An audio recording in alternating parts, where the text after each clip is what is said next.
This is Business Talk, your business, your success. Sponsored by Take Action Business Coaching. The opinions expressed are those of the participants and may not be the views of the staff, advertisers, and owners of the station. Advice given is not intended to replace that of your business advisor.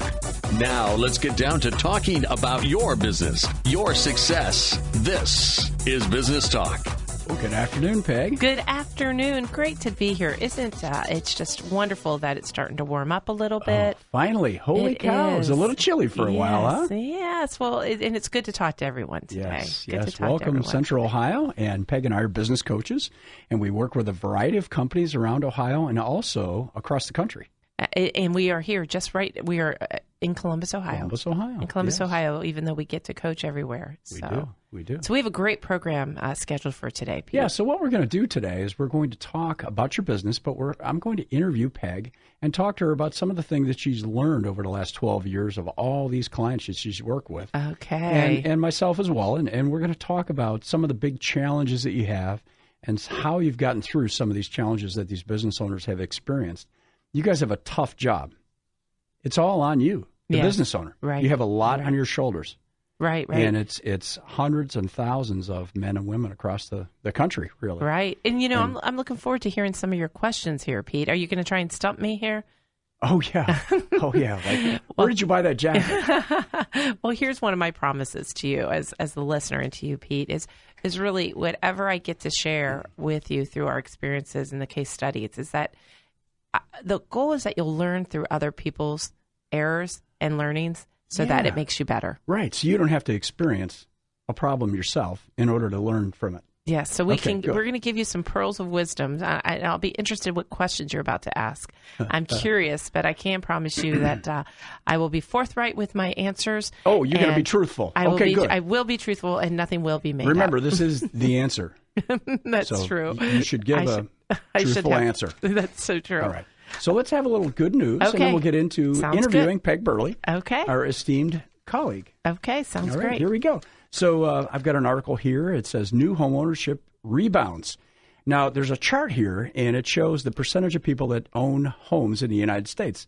And it peaked in about 2004 at about 69%. So 69% of homes, the individuals that live there, owned it. Okay. And it got all the way down to 63-ish, a little over 62% in 2016. And it's finally starting to go up a little bit. Oh, interesting. And, know, I know just enough about real estate to know that the biggest challenge is that there's not enough inventory out there for people to buy homes. Now it's getting challenging to find it. And part of that is, and we know this because our clients are all looking for people for a variety of things, even the construction industry is having trouble with finding skilled tradesmen. Right. Absolutely. People to build these homes. Exactly. Yeah, okay. So, that was good news, Pete. It's good news. Give me some other more good news. Verizon. Now, this is funny. I mean, if you're a Verizon stockholder, Verizon customers defect as competition ramps up. We're all about competition. Competition is good.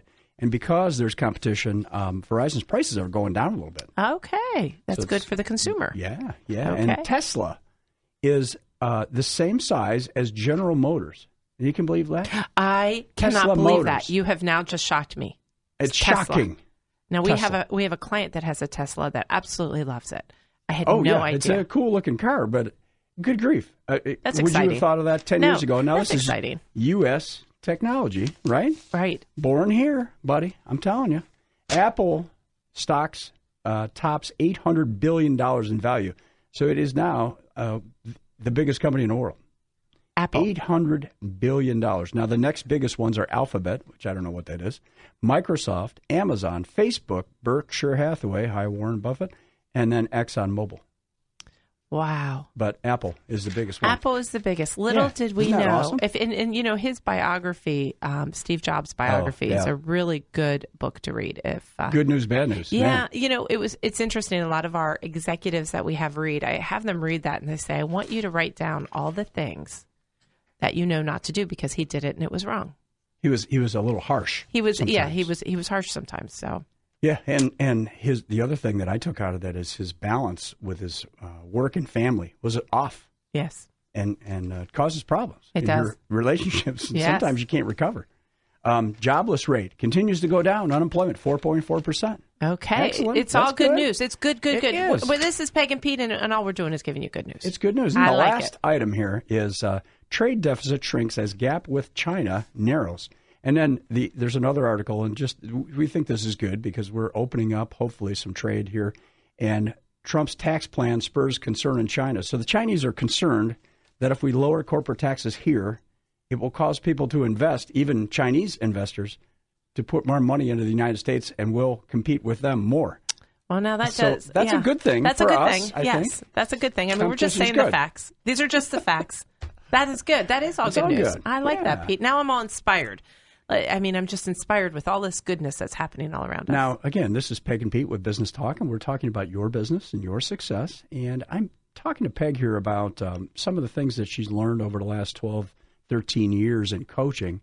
What do you think the biggest challenge that the average business owner has?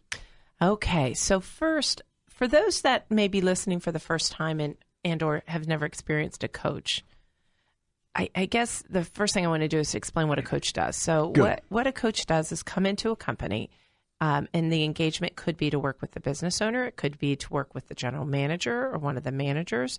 It could be to work with the team. Right. And so when we go into these companies, everybody's different, yet they're all the same. Every company is different, yet all the same. And what I they mean generally with that, have one big challenge or one Exactly. big opportunity, right? Right. So, and when we get to walk in, we feel privileged that we get to come in to help.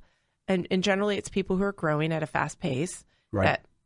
that would like some help. So when you say what is one of the big challenges that we've had to overcome for a business, I think the biggest challenge is we work with a lot of family-run companies. We do. And I think the challenge when we come in, it's not so much about business, but it's creating a way for families to still get along when they're operating the business. And work together all and day. work together all day. Ooh. I think that it's not uncommon for us to walk in and they're fighting, or, Uncle Joe isn't talking to Aunt Martha because she's mad because Aunt Martha feels like she should be making more than Uncle Joe and she doesn't understand why she's not. And then you've got Sally who's coming in, and Sally comes in and she hasn't been working in the business, but because she's a family owner, she believes that she should make as much as everybody else. Gotcha. And then, that Harry, he doesn't work as much. And then we allow He's only there 30 hours a week. He's only out there 30 hours a week. And Harry, we need to complain about His Harry. golf score is really good, though. So as you can see, I guess the biggest challenge that we've had to overcome, one of them is when we walk into a family-run business and we say, okay, we need to run it like a business, number one. Okay. And number two, we need to preserve the family unit. We need to make sure that we keep those separate. Yeah, so we've got two big goals. One is we want to continue to grow this profitable enterprise, right? Right. And the other thing is we'd love to maintain our great family relationships. Right. Or even make them better. And so some of the challenges is you got to think when we walk in, and it's more than one time we've been with a business owner who's the father that said, I just want everybody to get along. Oh, yeah. That's happened multiple times. And it's and it's sad because it got to that point. So when we walk into a business, what we do is we say, okay, we have to get agreement and alignment with the family. We've got to make sure that we all know the rules of the game. We need to know what our expectations are of each other. And we want to make sure that this family's goal is to make sure that we preserve the family and that we preserve the business as a business, and that decisions are made based on business, not based on family.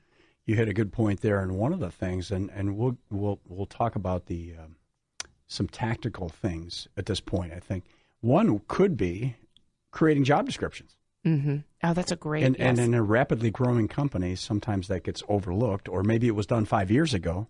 Company continues to grow. Pretty soon, a person's involved in 2 or 3 different areas, and if you overlap, there can be a problem.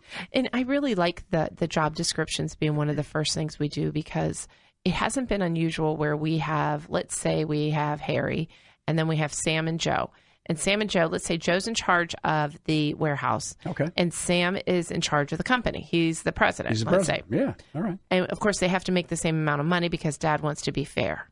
And they have different talents. They have different skills. They have different job levels.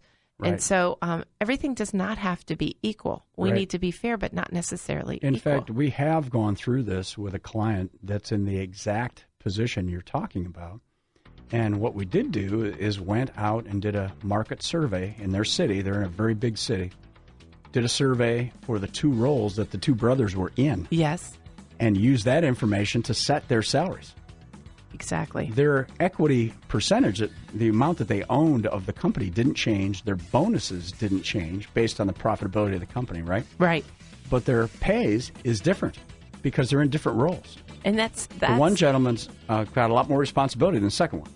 and that's treating the business like a business. Yep. So when you asked me what is one of the biggest challenges that we face, I chose that because it has the most emotion as well. Oh, yeah.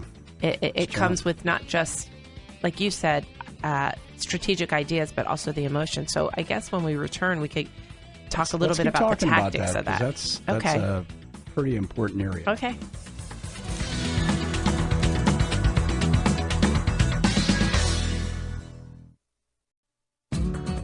To learn more about today's topic, call 614-306-7922. Now, back to more Business Talk. So we're talking about your business or success, and today we decided we're going to talk to Peg a little bit about some of the things that she's experienced. We talked a little bit about family businesses. Right. If you've just tuned in, Peg and I are business coaches, and we work a lot with family businesses. In fact, we're advocates of family business. It's a great thing to have a business where you can employ people you love, right? Not that you don't love your employees who aren't family members, but why not? And you can be very successful doing it. We just have to have some rules and boundaries around it, Right. and work out the details and make sure we're open about communicating about problems when we have them. Very good, yes. And preserving the family unit and doing it in a way where the business is run as a business. And really bringing in a coach for that is a perfect circumstance to bring in a coach, because we don't take sides. We have no emotion in it. We're looking at it from a third party perspective. We're going to teach you along the way on the things to do and the things that need to be done, because it needs to be done. Right. In fact, Pete, if there's somebody listening that says, you know what, I would like to talk to Peg and Pete, we will come to your business and talk to you a little bit. Right. Complimentary. We can go either on the phone or in person. Why don't they give you a call, Pete? It's 614-306-7922. And so, yes, just to talk about this, because I know you're listening and you're saying either A, I'm in that circumstance, or B, I know someone. Right. Or C, I'm not in the family, but I'm in a family business and I see you're it an employee, happening. right? I'm an employee because you have to happens. think about this when you said the challenge. That's what started this, is the impact that you're making, whether it's the fighting or the unfairness or the decisions being based on family versus business, are affecting your employees, and they see it. So if you've ever seen a marriage that's not going well and they fight, the kids see that. It's the same thing with your business. Your employees are like your kids. They see this.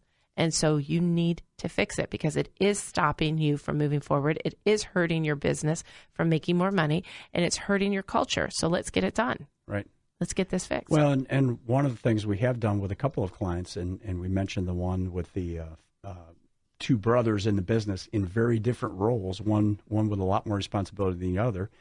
How we got through that is that, and it took a few meetings to get to agreement on this, where we evaluated their performance based on a survey. So we look around the area and make sure that for that type of role, you mentioned warehouse manager, for a warehouse manager in this type of a city or metropolitan area, you're going to earn this much. The second thing was, how do they do in regard to their goals, previous year's goals? Yes. And then also do a 360 survey of the employees and how they're doing with managing relationships within the business. It's a great way. Those are really good strategies that we have used. Now, I want to tell you also, Pete, of when it didn't work. So that story, it was successful, and we have lots of success.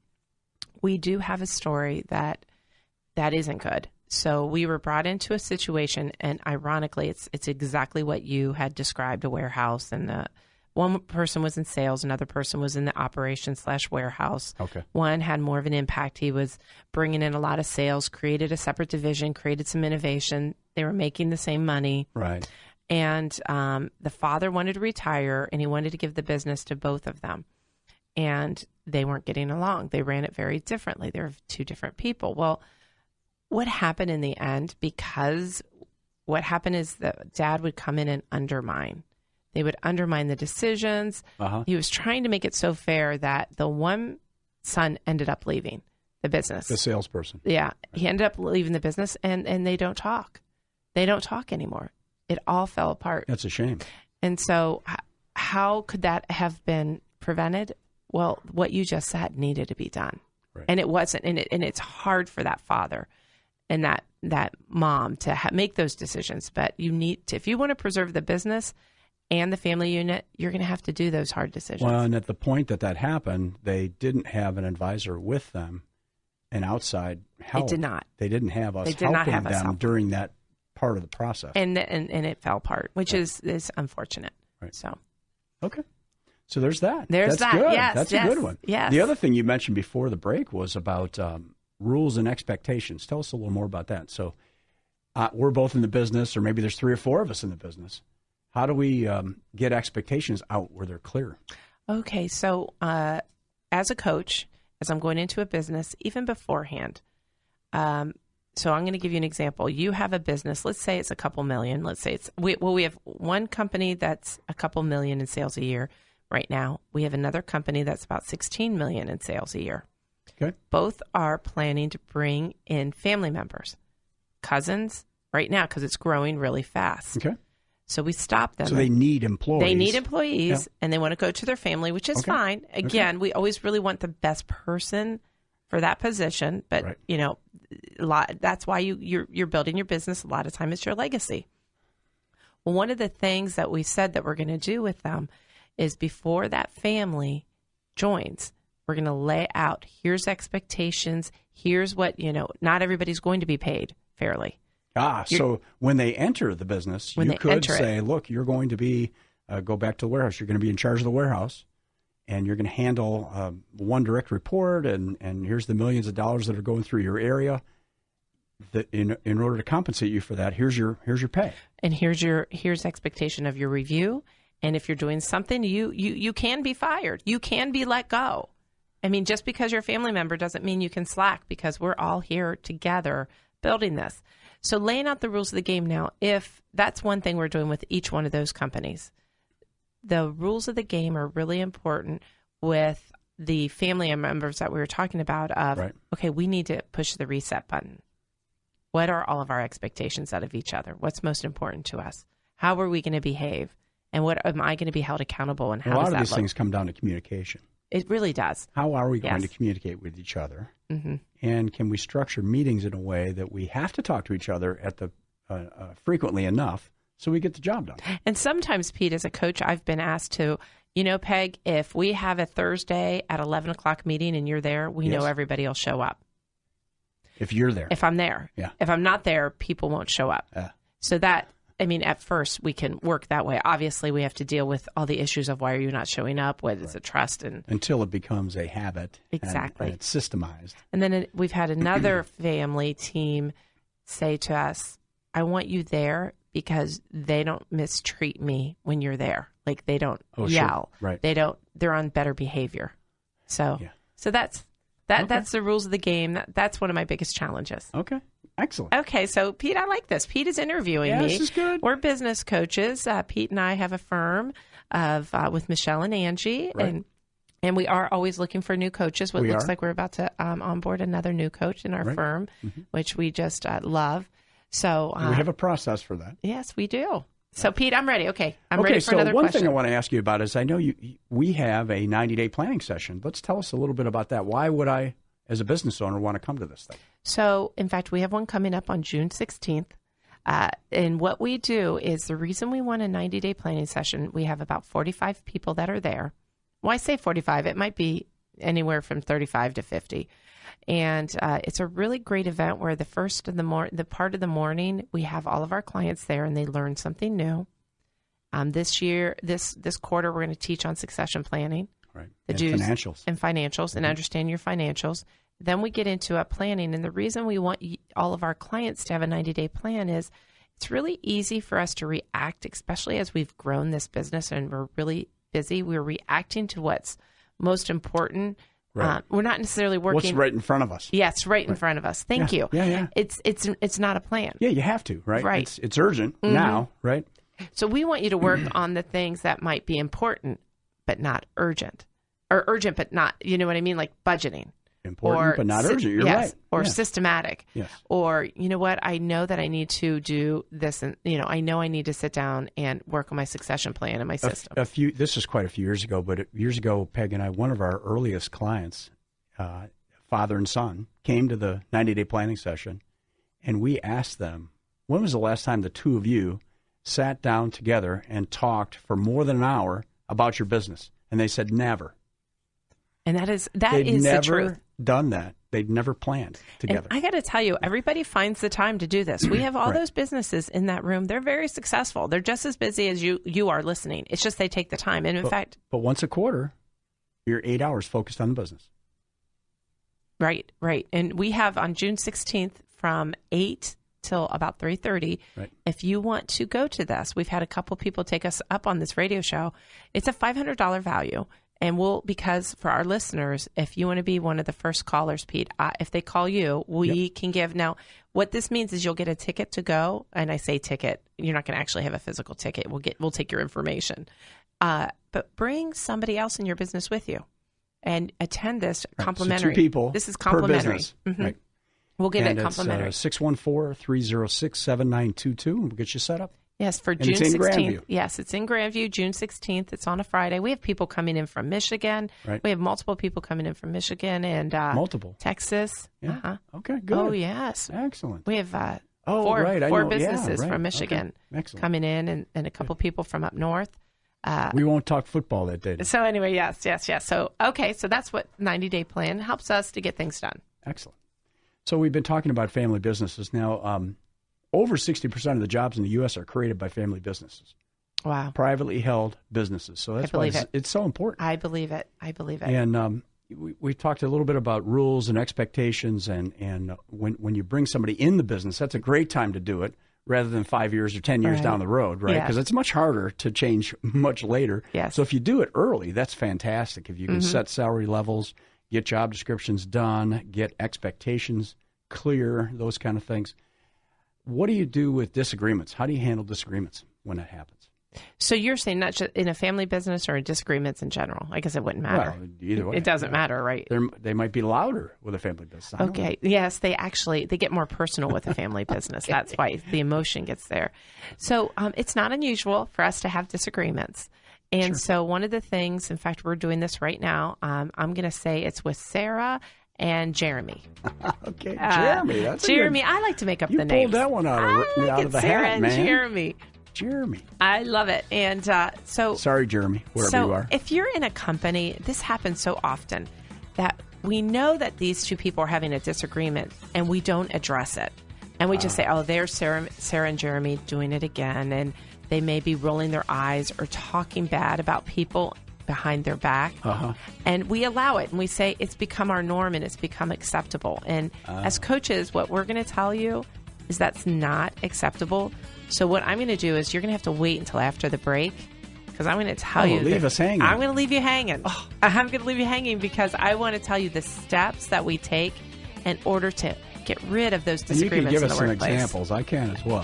Yes. There's some very clear objectives, and there's a process that we go through in order to handle these kind of things.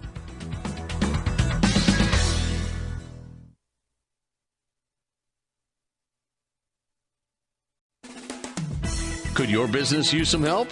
Call 614-306-7922 to schedule your coaching session. 614-306-7922. Now, here's more business talk. Now, we've been talking today about your business and about family business, but a lot of the things we're talking about apply to any business. True. A lot of our businesses, more than half of them are closely held. They're held by families and small organizations, and anywhere from 20 to a couple hundred employees. And there's a lot of dynamics that are going on. We talked a little bit about setting rules and expectations and making it clear how we're going to work. The other thing that we want to remind everybody is that if you have a family business, is that to remind the participants, the people that are working in the family business, that You have an ownership stake, right? Each Right. person might own a certain percentage of the company, and your job that you do at the business is a separate thing.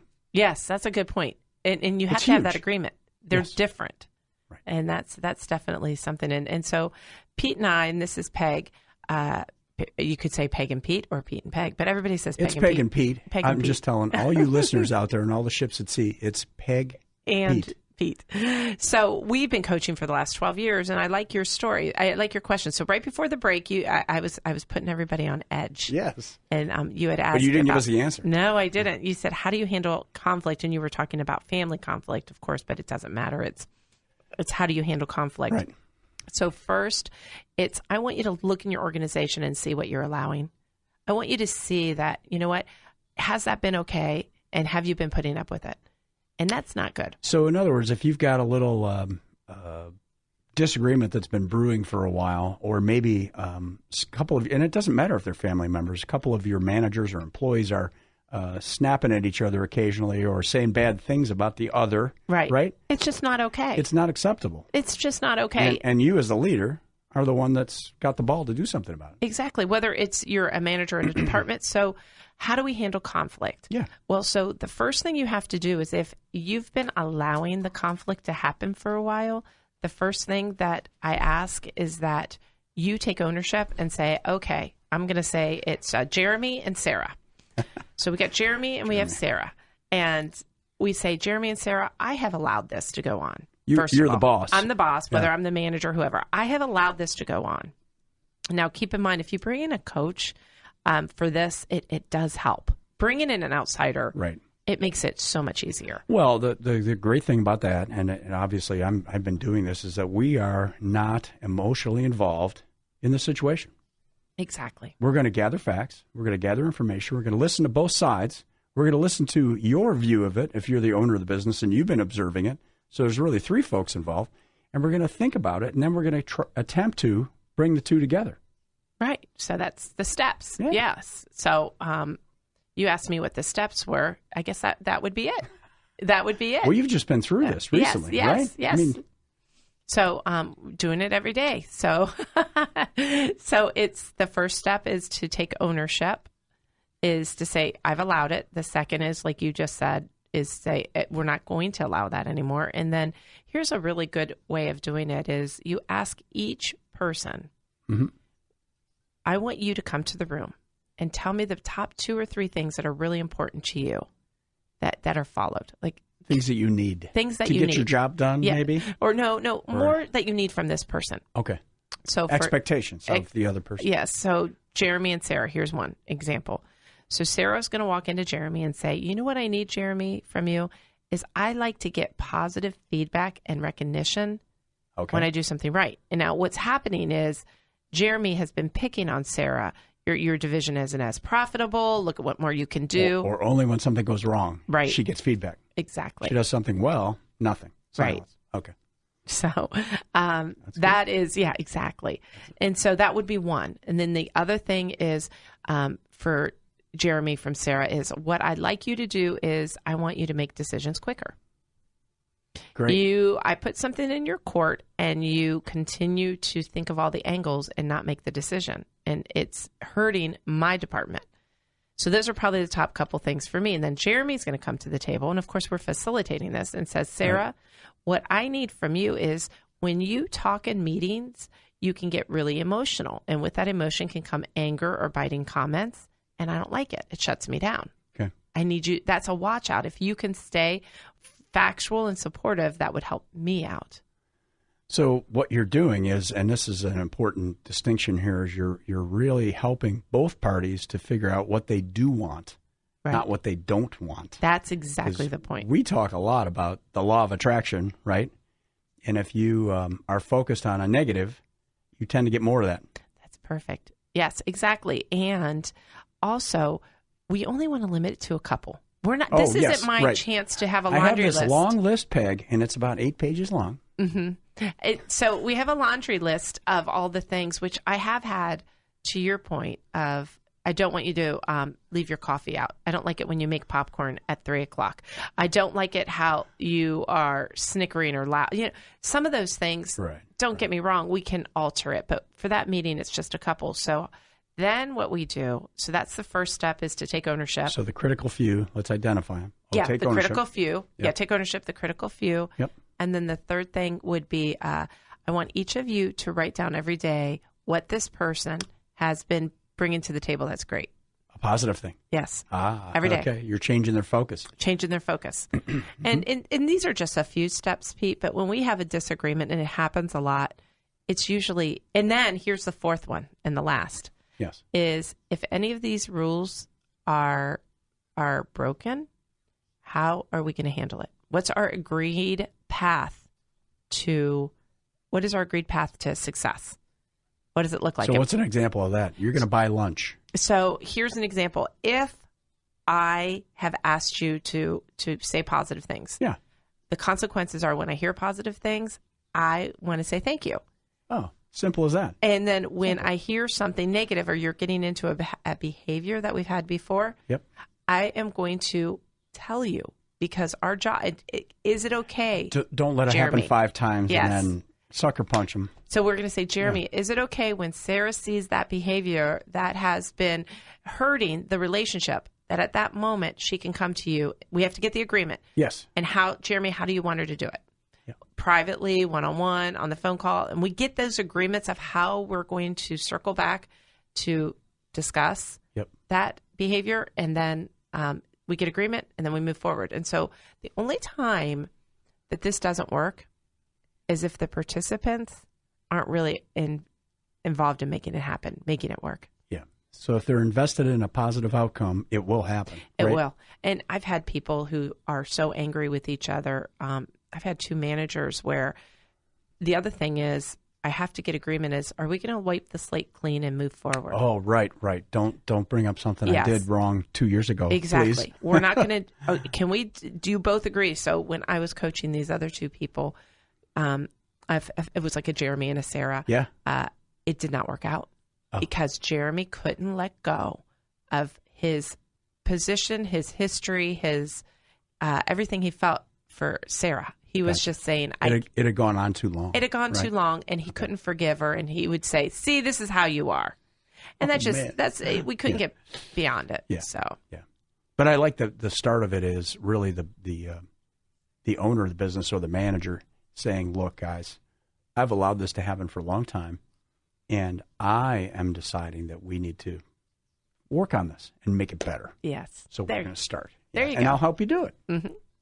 Okay, good. Very good. So that's how do we handle conflict kind of thing. And this is Peg and Pete with Business Talk. And Pete's asking me some questions after being a coach for 12 years and with family-run businesses, corporations, executive coaching. What are some of the challenges? Now, also, if you want to hear this show in its entirety, as well as other past shows, we do archive them on our website. We do. And our website is takeactionbusinesscoaching.com. Right. Very good. Takeactionbusinesscoaching.com. And they're listed by topic, right? Right. Exactly. Perfect. So, do you have any other questions? Very Pete? good. I do. So tell us a little bit about, and this is a little bit broader than how we've been talking about, is how do we get the team involved? Okay. And what do you mean by the team involved? You've got a family business. You've got multiple family members, and how do we get the entire group involved? Oh, that's a growing great this question. Thing. Okay. A lot of our businesses are growing very rapidly, right? And it creates some challenges sometimes and friction. Some pressure points, and when we have those pressure points and those stress moments, what happens is people react poorly. So here's so how do we get the team involved?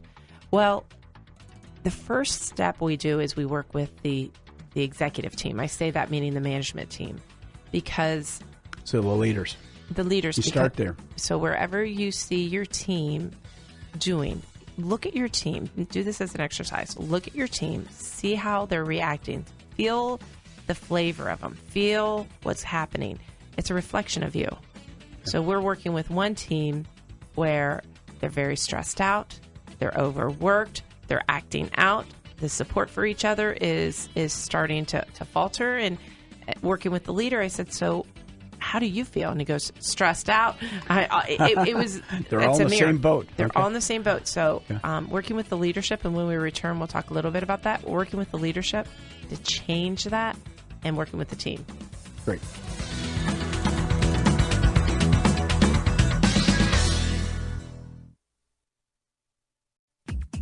To learn more about today's topic, call 614-306-7922. Now, back to more business talk.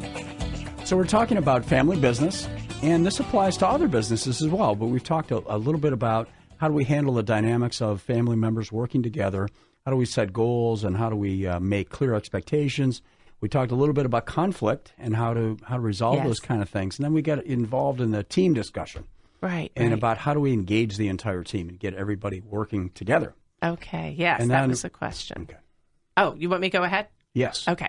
So you asked me, how do you engage the team? And then right before the break, we talked a little bit about leadership and how the team will reflect whatever the leader is doing.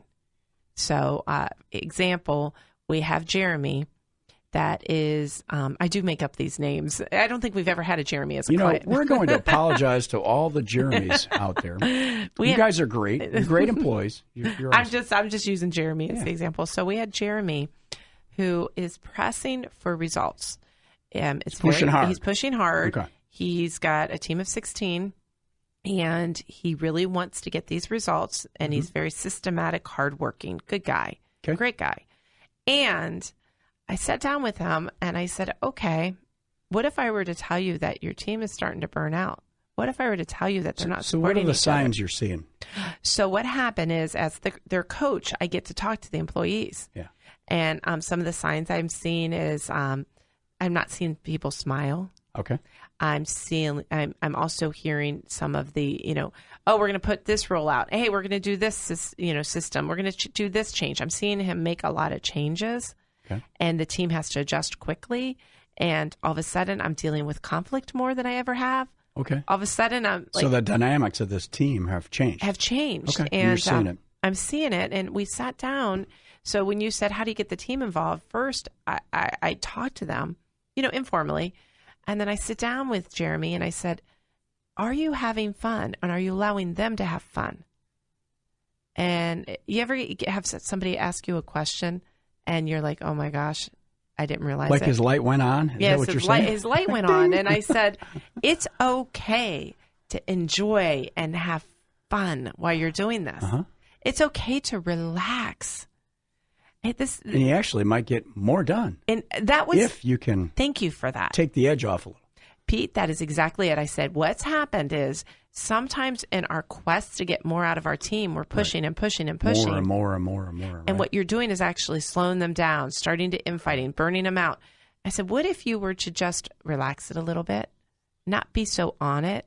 And what if you had a little fun? Do you think they'll give you more? Well, the other thing I'll throw in there, and this happens with clients, various clients, is that sometimes when we get busier and busier and busier, we forget some of the basics that help build our great culture. And it could be, hey, thank you for getting that report to me on time. I do appreciate it. Right. Rather than just grabbing it and moving on. And it's amazing. And I'm talking about myself, that I see that. Oh, isn't that so true, though? It is. It's all of us. And so what I want you to do is look in the mirror and say, what am I seeing in my team? Like all of a sudden I heard this one team member was talking bad about another, and I thought, that's not normal.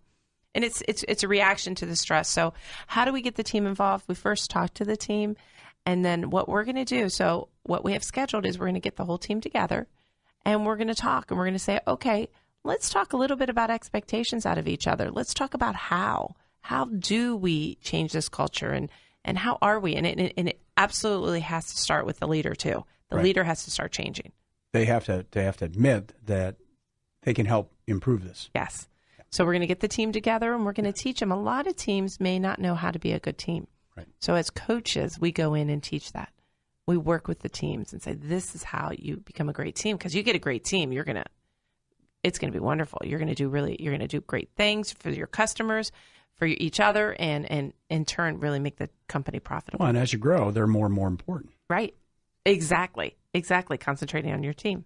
Now, one of the books that Peg and I have been reading is the Urban Meyer book, the Above the Line Oh, book. yes, I like that And one of book. the points he made in there relates to this in that, and he's talking about himself, at Urban Meyer, when he was at Florida, there were times when somebody would make a mistake and he'd yell, get angry and scream at a player or maybe a coach or maybe both.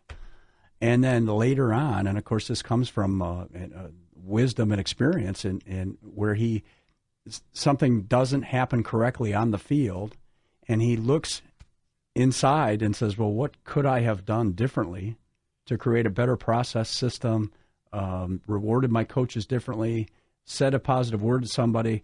What could I do to help improve the fact that happened? That's wonderful. And, really, the team, once you get past the managers doing it and then we get to start working with team members, it really grows tremendous. It becomes infectious. It is a wonderful, wonderful thing.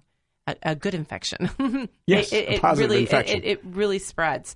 And just teaching, a lot of times people just don't know.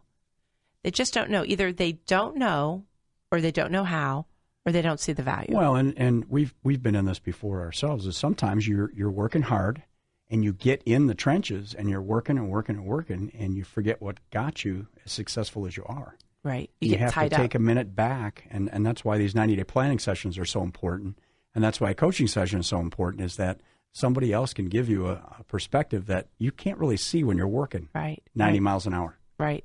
And this is Peg and Pete with Business Talk, and we're talking about different case studies. And again, if you want to listen to this show in its entirety or other past shows, we have a firm, Angie and Michelle are also have been part of our radio programming here for the last year.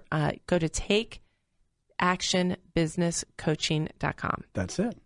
And we do have a 90-day planning session on June 16th that we'd like to invite you to. If you'd like to come, you can give us a call at 614-306-7922. And we're talking here about a variety of topics. A lot of it's focused on the growing family business out there. Right. Yes. So do you have another question for me, Pete? Yeah. So, okay. How do you help employees with suggestions? I mean, how do you get their ideas up to where they can get acted on? Oh, you mean listening to your employees. Oh, well, there's an idea. I hadn't thought of that. You're darn. Yeah, well, you go out there and talk to them once in a while. It's really easy, especially when you feel like you have all the answers, to want to just say, I'm going to get it done. I want to do it myself. I know how to do it. I'm just going to do it. And that doesn't mean that you don't have the right answers. And it doesn't mean that you don't know how. I mean, you as a business owner. As a business owner, as a manager. Right. What I'm going to suggest is that the most important thing is to get buy-in from your team. Holy cow. Otherwise, what happens? Otherwise, they're going to not execute it properly. Or you're going to be working 90 hours a week or yourself. You have to do it all yourself. Right. And which we don't recommend. And there'll be unrest. And unrest. And you know what will happen is, if they don't have buy-in, they're going to be talking about how it won't work. And guess what? Yeah, they'll make sure it fails. They'll make sure it fails. Right. So asking to really engage your team and listen to them and ask them their opinion, it doesn't mean that you have to do everything that they say. Exactly. But yes. An employee or a team member, however you refer, that is involved in some level is more likely to take the ball and run with it and get people on their team. Well, and part of this activity is about you as the owner of the business, making sure that you're clear on goals and objectives and where you want the business to be, and get them engaged in how do we get there. Right. And if they're the technical experts in their area, they're going to give you great ideas. And if you involve them early, you're more likely to get them to do the work. Well, I heard, we went to a speaker, Pete and I did just earlier this year, and one of the best quotes I had, he said, okay, you managers, get over yourself. You don't, you know what? Other people know how to do You don't this. have to. You don't have to know all the answers. You don't You're have not to even know all the supposed to answers. know all the answers. And their answers are out there. It's time for you to start listening. Yeah. It's time for you to start asking. It's time for you to give up control and say, maybe, just maybe somebody else has a different way of getting there, and it might even be better. Oh, man, now you're out there. Now I'm Give out up there, control. Yes. Give up control. Okay. And a lot of times that's getting in the way. That Okay. is getting in the way. So that's how you can get employees to really do what you want them to do, is make them involved in this. And then we'll get a lot of results. Tell me about a time, if there is one, where coaching didn't work. Well, I like to say coaching always works on some level. So let me say it this way. There have been times when coaching hasn't worked to the goal in which we want to achieve. Okay. I think that at least when you're going through coaching, that you get a great experience and you learn something. So there are times when it hasn't worked with individuals and with business owners. Okay. Not a lot, because we usually screen. And if it's not working, it's within a couple months that we know. Right. But yes, we had one gentleman, it didn't work because he was afraid of making change. Was this Jeremy? This was Jeremy. I'm going back to Jeremy. He was Sorry, afraid. Jeremy. He was really afraid to make changes. He was afraid. You know, we would talk about taking action, and he wouldn't do it. Well, and Peg and I, after a couple months, we actually switched roles, and it still didn't work. It still didn't work. You know who I'm talking about now. This was years and years ago. Yeah, it was a while ago. A company not here, but it was a learning experience for us too. It wasn't working. Yeah. Right. We just had to shut it off. Right. So, yeah, when coaching doesn't work. Now, we've also coached individuals where it didn't work. And that was basically the same thing. They weren't, I mean, I'm talking about an executive, an employee, a team member. They were with the attitude of, I've heard it before. I don't really care. I mean, and we knew that within a couple of weeks that it didn't make sense. We shouldn't be coaching somebody. Going to work. No, it's not going to work. Right. But that's very unusual. That is very unusual. Yeah. But the one business owner that you talked about, that was the one that I don't like. That's the one that got away. It's you always say, but it's tough when somebody doesn't want to make the change. Right. Well, and the thing is, you see opportunities within a business, and you know it could be much more successful than it is. Right. However, if you don't want to make changes, it can't happen. It can't happen. Right. If you want everything to remain the same and justify it. Right. Yeah, so that's the only time that it really didn't work. So, okay. Well, excellent. I've appreciated the interview, Pete. Thank you. This is very good. Thank you for this. This was fun. So, 90-day planning session. Remind us again of what that is and why would I want to come if I'm listening on the radio? On June 16th, which is a Friday, we will have 40 business owners in a room learning and creating their 90-day plan with them and maybe their managers or a manager and a team member together.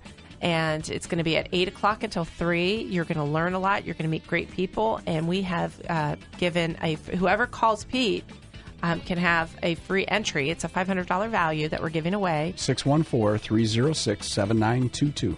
Oh, it'll be a good session. I hope to see you there. Okay.